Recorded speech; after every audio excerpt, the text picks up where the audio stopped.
বিশ্বাস কথা তো আসলে মুখে নাই, কাজে। যেরকম আমাদের কারেন্ট পলিসি, আপনার বিমার দাবি আমরা 98% পরিশোধ করছি আলহামদুলিল্লাহ।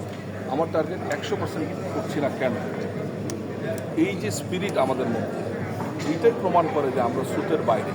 কারণ আনফর্চুনেটলি বাংলাদেশের বিমা ইন্ডাস্ট্রিতে আপনি জানেন যে দাবির বিপরীতে মানুষ দাঁড়ে দাঁড়িয়ে ঘুরছে বছরের পর বছর। আনফর্চুনেটলি সেখানে আকিস তাকাফুল আলহামদুলিল্লাহ আমরা আমাদের টার্গেট শতভাগ আমাদের ক্লেম, আমাদের পলিসি, আমাদের বিমার যে আমাদের বিশেষ করে লাইফ পলিসি আমাদের দেওয়া, সেখানে আমরা 98 আছি।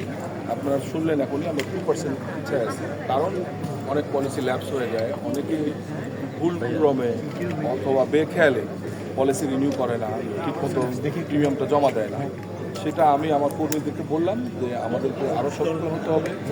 যারা বেখেয়ালে অথবা ভুলে যারা প্রিমিয়ামটা দিচ্ছে না, ভুলে যাচ্ছে, তাদেরকে আমাদেরকে স্মরণ করে দিতে হবে এবং এই প্ল্যানিং করতে হবে।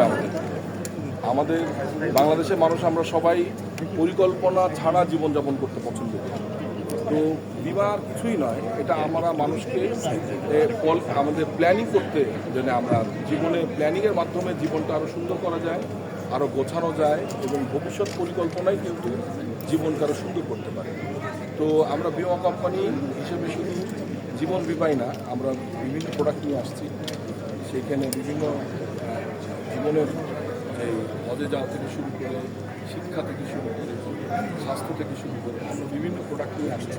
ইনশাল্লাহ আমার বিশ্বাস যে বাংলাদেশের মানুষকে আমরা আরেকটু প্ল্যানিং করে তাদের জীবনে প্ল্যানিংয়ের মাধ্যমে আরেকটু সুন্দর, আরেকটু করে সচ্ছলতা দেওয়া যায়, এইটাই আমাদের চেষ্টা থাকবে ইনশাল্লাহ। আকিস তাকাফুল লাইফ ইন্স্যুরেন্সের পক্ষ থেকে ধন্যবাদ।